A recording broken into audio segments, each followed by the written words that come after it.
ability, which is very, very good, is that Golden Ages last 50% longer, and during Golden Ages you need to receive +1 movement and 10% combat strength bonus.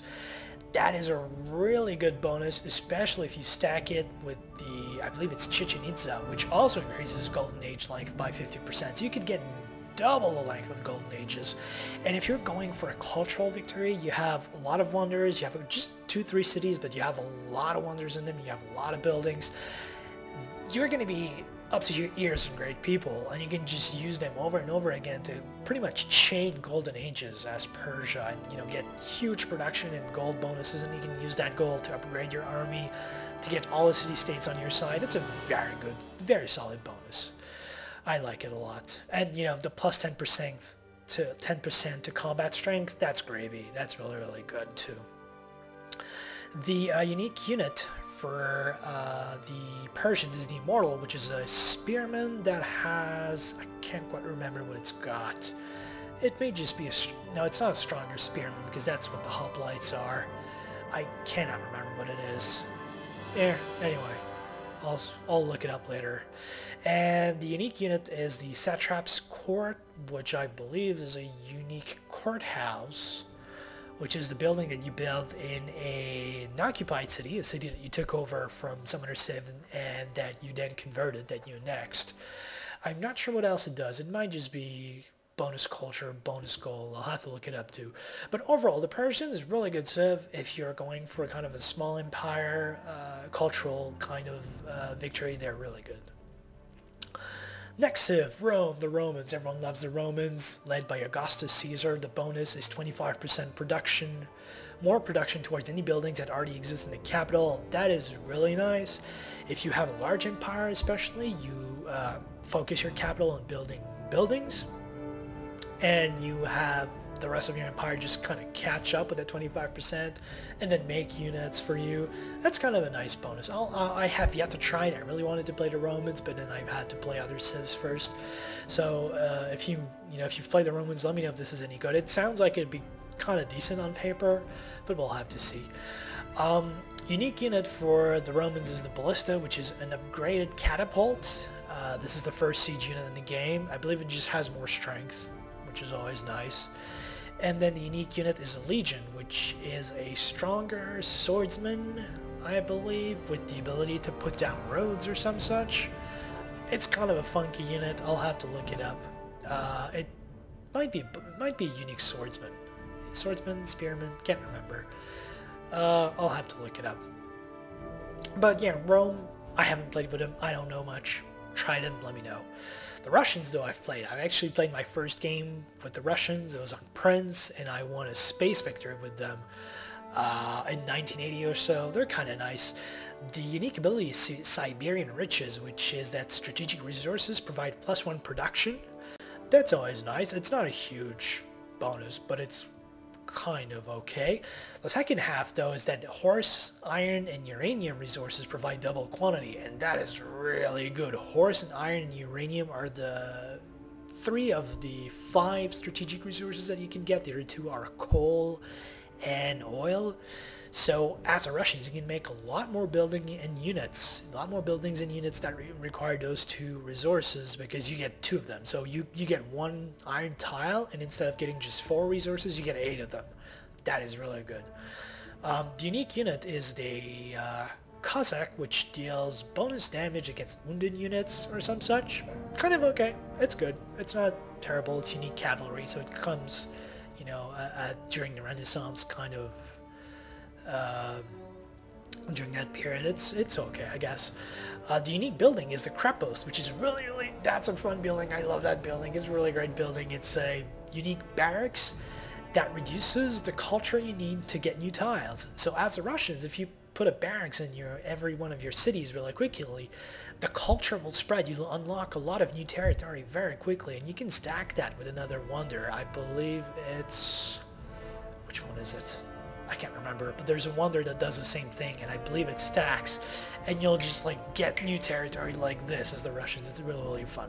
I kind of like the Russians. They're good. I have fond memories of them. You should try them. The next one is Siam. Siam, which is not a very well-known civilization in Southeast Asia, led by Ramkambang, I believe. They really weird, I believe he speaks Thai or something. It's really hard to understand. His unique ability, I love. Father governs children. It's food and culture from friendly city-states increased by 50%. Food is from the maritime city-states and culture is from cultured city-states. That's a really good bonus if you love to play the city-states, and I do. If you're going for a cultural victory, that bonus culture is going to help a lot. I love that bonus. It's a good bonus. So right off the bat, I kind of like Siam. They have one unique unit and one unique building. The unique unit is Narsuan's Elephant, which I can't quite remember what it is. I believe it's a unique knight that just has some sort of bonus. I'll have to look it up. The unique building, though, is the Watt, which is a unique university that grants happiness, I believe, at the same time that it grants research. So not a bad building. I really love their bonus. I'm definitely going to try them. I haven't played Siam yet, but I am going to try them next time that I go for a cultural victory, and I'll see how much this helps. I'm hoping it helps a lot. The next civ is the Songhai from Western Africa, led by Askia, and the unique ability is kind of weird. It's a weird version of the Ottoman one and the German bonus, called River Warlord, in that you get triple gold from barbarian encampments and pillaging cities. That's really good early on, because on Prince, for example, you'll get 75 gold from each barbarian encampment. And then pillaging cities, I mean, you can get up to like 500 gold, 1,000 gold from pillaging a city. With River Warlord, you could get something like, you could get over 1,000 up to however many thousands of gold for pillaging cities. So the Songhai, very much an offensive, minded civ. You can use all that gold to either purchase more units or upgrade your armies. You can just stay on the offensive. I really like that bonus. The second half of the bonus is that embark units can defend themselves. I just don't know how good that is. I don't know what defend themselves mean. I have no idea. If they get attacked by a naval unit, I'm assuming that they're gonna fight back, or maybe they can bombard when they're embarked. I honestly don't know. And again, that depends on being, on a naval map. If you're on a land-based map, that's not going to be overly useful. The Songhai get one unique unit and one unique building. I do not remember what Mandikalu Cavalry is. I'm guessing it's a unique horseman or a unique knight. The Mud Pyramid Mosque, though, is a unique temple which doesn't require any maintenance, and which I believe grants extra culture. So instead of a +3, it's something like 4 or 5, I believe. And it doesn't require maintenance, so it's free. It's free culture. Who doesn't like free culture? I know I do. So the Songhai, kind of again, one of those quirky civs with a really strange bonus. You have to play them if you haven't played them yet, but I will definitely later on, probably after Siam, because Siam are cool. And the last civilization, I've been keeping it hidden from sight because this is Babylon. Yes, I paid $10 to get access to one more civ, and none that I regret it, but it's not the best civ ever. It is, for $10, I figured that the Babylonians were going to crush other civs, or, just have some overpowered units or overpowered bonuses, but they don't. They're led by Nebuchadnezzar II, great king of old, and their special ability is ingenuity, which is that you receive a free great scientist when you discover writing. That's nice. And then you earn great scientist at double usual rate. So if you focus very much on science, if you are going either for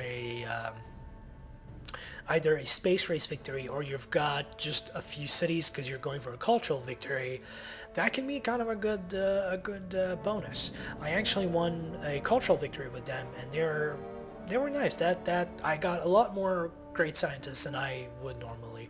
And great scientists can be very useful because you can turn, you can either, just get a new tech right away. If you're rushing to something, you just need to get that tech fast. Great scientists, bam. And you get a guaranteed one when you discover writing. That's a guaranteed ace in the hole very early on. You can save it. You can save it until, you get access to gunpowder. Even if, researching it normally would take you 20 turns, bam, gunpowder right away. You can use that to your advantage. So that's kind of a good bonus. It's not overpowered, it's not Bushido, but it's really good. The unique unit is the Bowman, which is an archer that has more melee strength.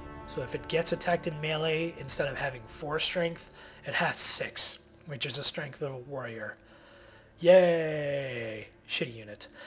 The unique building is okay. It's called Walls of Babylon. It replaces the walls, and it improves the city's defense, and it also improves the strength of its bombard ability. Not bad. Focuses, very much a focus on defense. So again, if you're going for a kind of a defensive victory, or you're just going for culture or space race, those walls can help you. But not the most overpowered building ever. Although, I don't know, what's the most overpowered building ever? What is it? I don't know. So that's it. That was a quick trip through all the civilizations of Civ 5. I hope you enjoyed it. If you have any questions or comments, post them, and make sure to check back in my channel because I'll be adding more tutorial videos later. If you haven't played, Civ 5 yet, you're on the fence about buying it, or you just want to have someone else's opinion on different things, I'll be posting a lot more videos about that. So until then, have a good one.